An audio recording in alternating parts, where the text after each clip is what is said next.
Bonjour tout le monde, bienvenue sur Docpreneur, le podcast vidéo des médecins qui entreprennent pour la médecine de demain. Aujourd'hui, pour cette nouvelle interview, j'ai le plaisir d'accueillir le docteur Aymen Kebali, qui est pédiatre à la Fondation Lamballe, mais qui est également cofondateur de la start-up Biparentalis. Merci beaucoup d'être avec moi aujourd'hui et d'avoir accepté mon invitation. Merci à toi de m'avoir invité. Donc aujourd'hui, on est là pour parler, comme à chaque fois, des doubles vies de docpreneur. Donc toi aussi, tu as cette double vie. Est-ce que tu peux me dire pourquoi tu fais ça, comment tu l'as fait et qu'est-ce qui explique ce parcours atypique?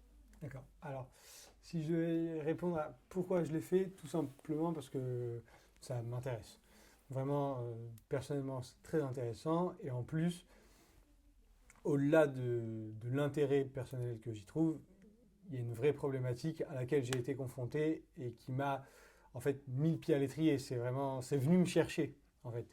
Donc c'est vraiment ça qui a fait que, que j'ai envie, que je l'ai fait, j'avais les moyens de le faire, la capacité, je savais plus ou moins comment le faire et j'avais une vraie raison. Donc c'est pour ça que je me suis dit go. Donc voilà. D'accord. Est-ce que tu peux du coup, comme tu as eu ce cas d'usage, expliquer c'est quoi Biparentalis et quelle a été la situation qui fait que Biparentalis répond aux problèmes que tu as rencontrés? Ouais. Alors, le, déjà la base du pourquoi je l'ai fait ou qu'est-ce qui m'a mis le pied à l'étrier, c'est tout simplement que quand je suis arrivé, quand j'ai été officiellement pédiatre, c'était donc fin 2020. Déjà, dès que j'étais interne, je commençais à avoir des amis autour de moi qui commençaient à avoir des enfants et donc il y avait vraiment beaucoup de questions autour de moi, mais bon, ça restait des questions assez anodines que je trouvais pas forcément adaptées dans la mesure où il y a déjà une réponse à tout ça, mais je sentais que les parents étaient vraiment travaillés et que c'était vraiment pour eux l'objet de stress et la source de discussions nombreuses. Et donc ça, c'était initialement le fond commun que j'ai envie de dire tous les internes de pédiatrie et tous les jeunes pédiatres ont, c'est des amis qui commencent à avoir des enfants et qui ont plein de questions. Et le cas d'usage vraiment, c'est que je travaillais en réanimation à ce moment-là et en réanimation pédiatrique donc. Et il y a eu un enfant qui a eu un problème très grave. Et les parents, au lieu d'appeler le 15 et de faire ce qui était adapté, c'est-à-dire que là, cet enfant était en arrêt cardiaque avant, donc à la maison. Et donc les parents n'ont pas appelé le 15, ils ont pris leur enfant et ils l'ont emmené dans l'hôpital le plus proche alors qu'il était en arrêt cardiaque. Ça a mis beaucoup de temps et en fait il est arrivé chez nous donc pas mal de temps après. Et donc toute l'équipe de réanimation s'est dit mince, ils auraient dû appeler le 15. Et ça, c'est une situation qu'on a assez fréquemment en réanimation. Et donc on était tous un peu chamboulés parce que l'état de l'enfant était quand même assez grave. Il y avait ce côté-là. Et donc le soir, quand je rentre chez moi un peu chamboulé, j'avais une soirée, il y avait plein d'amis de notre âge, des gens qui étaient des avocats, des médecins, des kinés. Et en fait, je raconte cette histoire et en fait, plein de personnes qui n'étaient pas la médecine ont dit on aurait tous fait la même chose. Et c'est là que je me suis dit mince, c'est pas possible c'était en 2021, en 2021 en France on en soit là et qu'on puisse se tromper sans faire exprès, mais je veux dire de se tromper alors qu'on a les réponses. C'est plus une question. La voie d'urgence, c'est d'appeler le 15. Et malheureusement, pour plein de raisons, eh ben, il y a plein de gens qui ne le savent pas et donc il faut vraiment apporter toute cette connaissance aux parents pour essayer de faire mieux.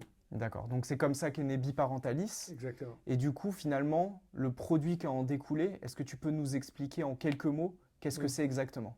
D'accord. Très simple. Elle est pensée en deux facettes. La première facette, c'est la question de prévention.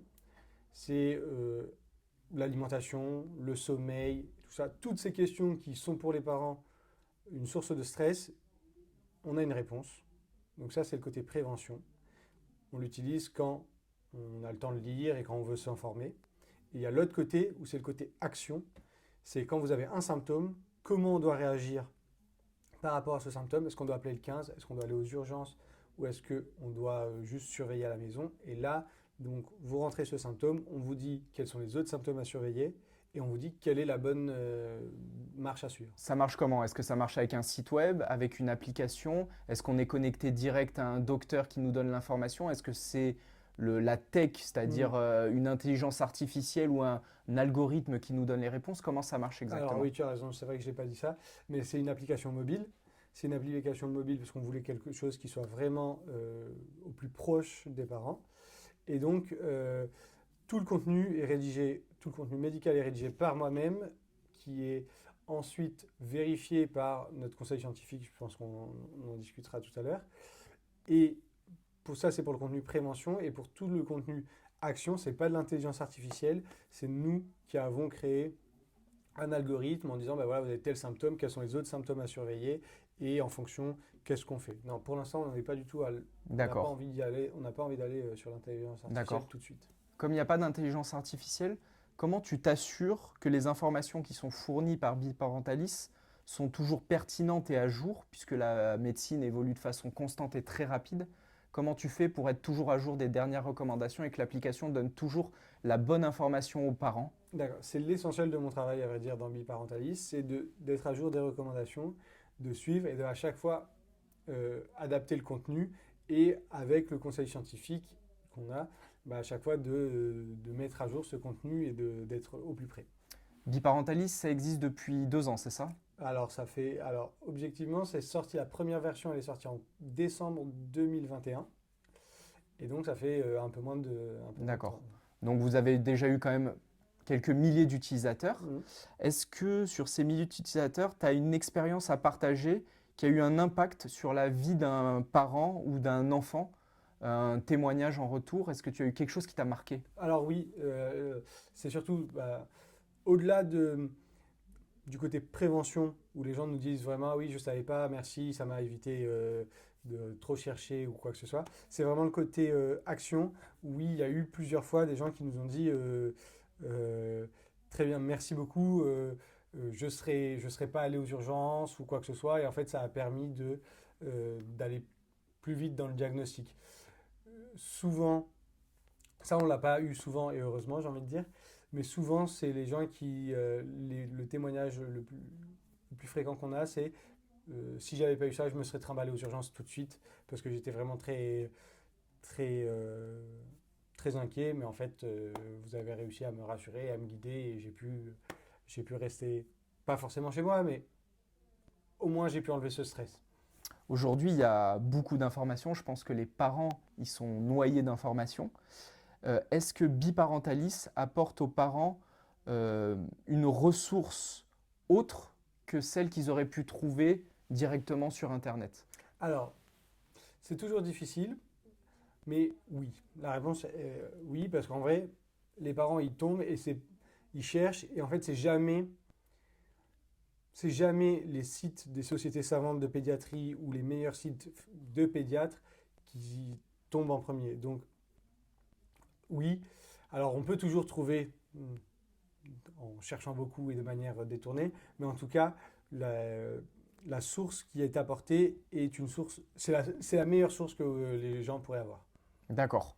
Donc finalement, c'est qu'il y a un gain de temps, puisque en passant directement par Biparentalis, ils sont sûrs de tomber sur de l'expertise médicale sourcée que toi tu as vérifiée en tant que pédiatre et que du coup va directement les conduire à la bonne façon de faire pour prendre en charge leur enfant le plus rapidement possible en évitant une hospitalisation aux urgences peut-être inutile ou au contraire de savoir en fait maintenant il faut y aller, il ne faut pas se poser de questions, Voilà. allons aux urgences. Exactement. Moi, mon but vraiment, c'est de prendre les recommandations des sociétés savantes et de les vulgariser pour que ce soit le plus direct possible. Il y a plein de sociétés savantes en pédiatrie qui mettent sur leur site, voilà, ils font des communiqués de presse, ils mettent sur leur site, voilà, il faut en parler aux parents, mais il n'y a aucun relais. Ils disent, ben voilà, il faut prévenir les parents. Typiquement, quand il y a eu les cas de CHU sur les enfants qui ont mangé des produits contaminés à Escherichia coli, plein de sites de sociétés françaises de pédiatrie étaient là à dire, ben, il faut prévenir les parents, il faut prévenir les parents. Mais à part si tous les médecins vont sur le site, voient qu'il faut prévenir les parents, puis appellent tous leurs patients, à part ce qui n'arrive pas du tout, les gens ne peuvent pas être au courant. Donc il faut vraiment un relais actif qui a pour ambition d'aller au plus près des parents et d'être le premier informateur. Ce qui est vachement intéressant, c'est qu'on voit que toi, finalement, en tant que dogpreneur qui est directement sur le terrain, tu es capable de retranscrire avec beaucoup plus de précision un besoin en une application innovante. Je pense que ça, c'est quelque chose qui est vraiment important de souligner parce que finalement, on voit que nous, en tant que médecins, on a vraiment, en fait, presque par nature, cette nécessité d'aller entreprendre parce qu'on est nous-mêmes au plus proche, en fait, des problématiques. Pour autant, c'est vraiment difficile parce qu'il faut réussir à gérer un équilibre vie pro, vie perso et vie pro avec 2 activités en même temps. Toi, comment tu fais ça? Alors, c'est de l'organisation. C'est surtout de l'organisation, pas forcément foncer la tête baissée et surtout prioriser. C'est vraiment ça, c'est prioriser qu'est-ce qui est important, où est-ce que mon temps a de la valeur, où est-ce que mon action a de la valeur et bien réfléchir sur qu'est-ce qui est important. Je vais prendre l'exemple tout simple. Là, c'est très important que je reste médecin dans mon application parce que l'application, elle est tout de suite, elle découle de mon activité de médecine. Donc, il faut que je sois au plus près des parents, de leurs angoisses, de ce qui les touche et pour pouvoir ensuite le retransmettre de la meilleure des manières dans l'application. C'est vraiment pas dissocié en tout cas. D'accord. La fois précédente, quand j'avais parlé avec le docteur Florian Bernard, qui est neurochirurgien, lui, il m'avait parlé de l'importance de bien s'associer. Vous avez eu une stratégie un peu différente de la sienne, où eux, ils étaient 2, mais vous êtes 4. Ouais. Comment vous arrivez à gérer toutes ces individualités? Parce qu'à 2, c'est pas facile, à 3 non plus, mais alors à 4, j'imagine que c'est encore plus dur. Ouais. Comment vous avez fait justement pour gérer ça? Alors, c'est vraiment effectivement très très important. Tout de suite, dès le début, on a été très clair sur qui fait quoi. Donc, dans le qui fait quoi, il y a qui est compétent où, et ensuite, extrêmement important pour une startup parce que c'est une vie très compliquée et c'est long et c'est dur, qui a envie de faire quoi? Qui a envie de s'investir sur quel domaine? Et ça a été l'objet de nombreuses discussions pour être sûr que chacun trouve sa place et s'inscrive dans la durée dans ce projet parce que c'est très compliqué et à chaque fois que ça évolue, parce qu'on a eu la chance de pouvoir avoir plusieurs moments dans notre vie de start-up, on a dû rediscuter de savoir, ok, est-ce que chacun se sent bien à sa place? Est-ce que c'est la direction que chacun veut prendre? Et voilà. Et donc, c'est vraiment aussi souvent de la remise en question et des points d'étape. C'est très important de pouvoir discuter. Donc, vous communiquez de façon vraiment proactive et je pense que de toute façon, dans n'importe quelle startup ou n'importe quelle activité, c'est essentiel de savoir communiquer, d'avoir une bonne intelligence émotionnelle pour comprendre les envies, les besoins de chacun et comme tu dis, de mettre chacun au bon rôle au bon moment parce que forcément, ça peut être mobile dans le temps. J'imagine qu'aussi, en tant qu'entrepreneur, vous avez fait des erreurs. Est-ce que tu peux me partager une erreur, peut-être pour éviter à ceux qui nous regardent de faire la même erreur? Alors, si je devais déjà refaire une des erreurs qu'on a commis au début, c'était de vouloir absolument sortir le produit ou de créer le maximum avant d'aller discuter avec notre écosystème.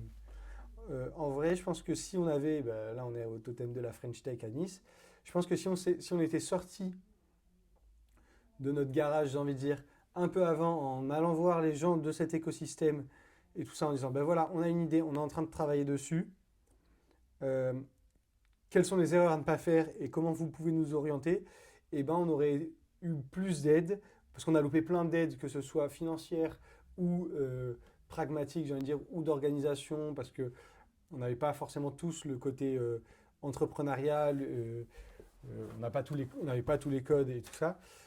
On aurait pu avoir plus d'aide dès le début, alors que nous, on voulait absolument se dire, tant qu'on n'a pas quelque chose d'efficace, ça ne sert à rien d'aller voir les gens, ils vont nous dire, revenez quand vous avez quelque chose d'efficace.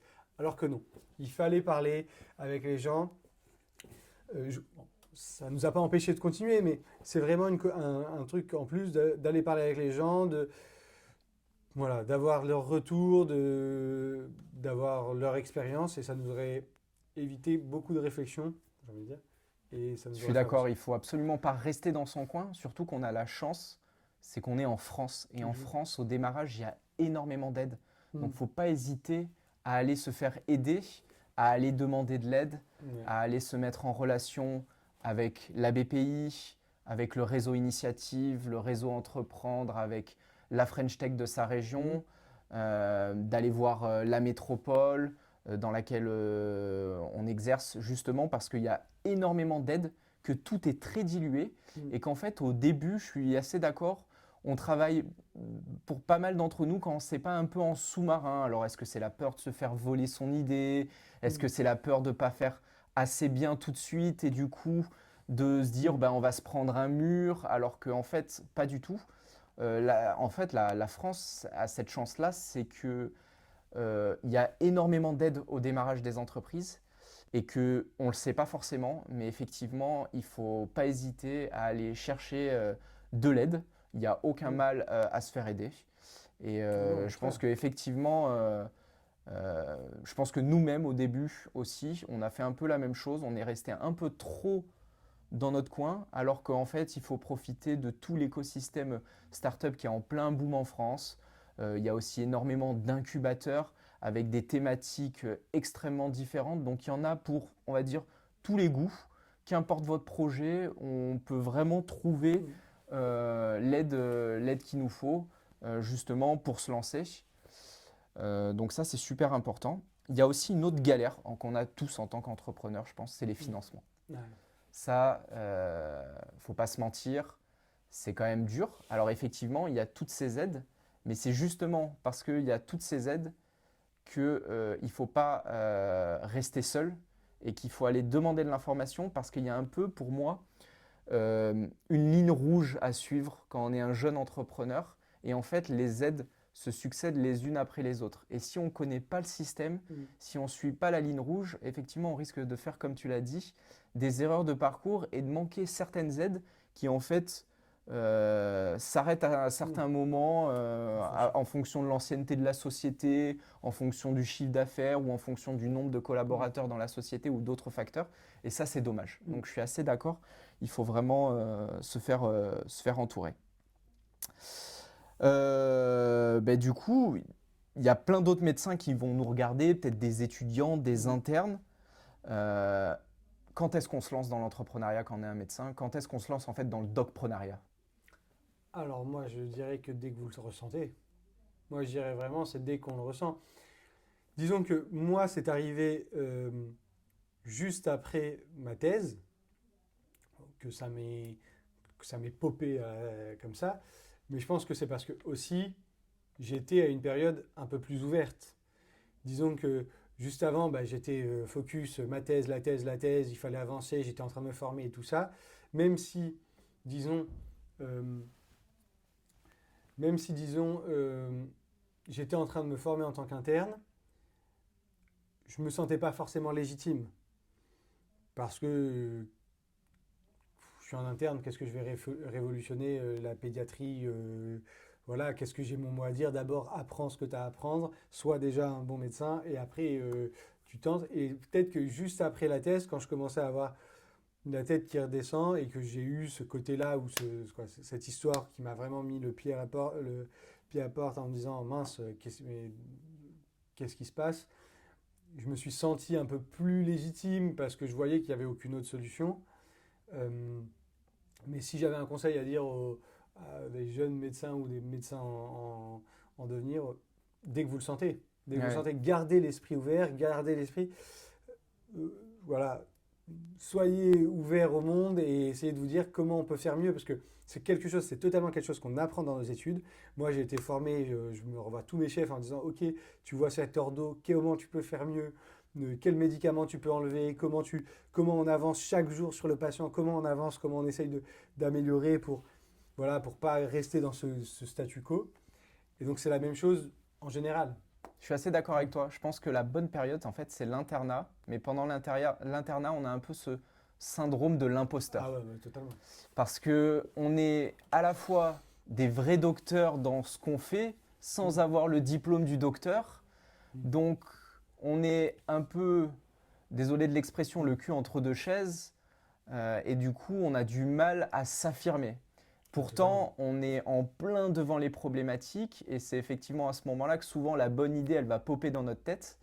Et en fait, je pense que cette idée, si vous l'avez, si vous ne vous sentez pas de la lancer immédiatement, par contre, formez-vous, même pendant l'internat. Exactement. Commencez à vous former à l'entrepreneuriat, commencez à lire des livres, à suivre des MOOC, à regarder des vidéos YouTube et surtout à venir nous parler, à parler à d'autres docpreneurs qui ont osé se lancer, parce que ce podcast, il est aussi là pour qu'on se mette en relation les uns avec les autres, qu'on s'ouvre aux autres, qu'on puisse aider ceux qui ont une problématique pour laquelle on est déjà passé par là, et peut-être que nous, on aura une problématique et un autre est déjà passé par là.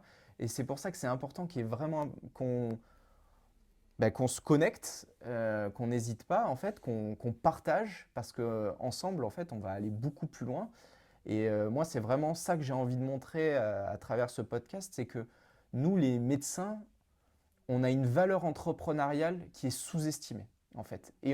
Et cette valeur, elle est sous-estimée principalement par nous-mêmes, en fait. C'est-à-dire qu'on se sent illégitime à faire ça, alors que pas du tout, en fait. Par contre, clairement, il ne faut pas le faire seul. Moi, je pense que ça, c'est très dur. Mais par contre, comme on en discutait tout à l'heure, ou comme on en parlait avec Florian, il faut trouver la bonne association, trouver la bonne synergie des compétences. Et puis, l'idée est là, pourquoi la laisser mourir dans sa tête alors que finalement, peut-être, elle va énormément aider de patients, que ce soit sur de la médecine curative ou de la médecine préventive ou n'importe quelle autre façon de faire. En fait, on a chacun notre pierre à mettre à l'édifice et dans tous les domaines de la médecine. Et c'est, je pense, comme ça vraiment que la médecine de demain va vraiment évoluer. C'est quand nous, les docteurs, on va arrêter de rester dans notre coin, on va casser les silos et on va vraiment se mettre en relation avec les entreprises, faire nos entreprises, se mettre en relation avec les collectivités, les associations et véritablement construire les solutions de demain, parce qu'en fait on est en plein dans le système, on voit les problèmes et je pense que qui de mieux que nous pour identifier et puis aller résoudre ces problèmes.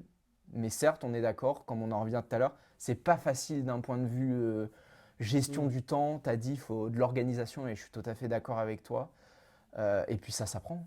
C'est pas forcément quelque chose au début pour lequel on est les meilleurs, mais pour lequel clairement ça s'apprend. Et je pense qu'en fait, il faut vraiment essayer d'arrêter de se dire je peux pas le faire, j'ai pas le temps, j'ai pas l'argent. C'est pas vrai, parce que pour nous finalement tout ça c'est faux, c'est juste qu'on s'auto-bride en fait. Voilà, totalement. Et c'est triste finalement. Et donc lancez-vous, osez, allez-y, n'ayez pas peur et surtout venez nous parler. Voilà. Donc est-ce que pour le prochain épisode, tu as une idée de quelqu'un que tu voudrais que j'interviewe ? Eh ben, j'avoue que je connais pas grand monde, à vrai dire. Et voilà, c'est encore une. Je connais pas grand monde. Encore la preuve qu'on n'est pas assez à se lancer, parce qu'en fait, on en a discuté juste avant en off.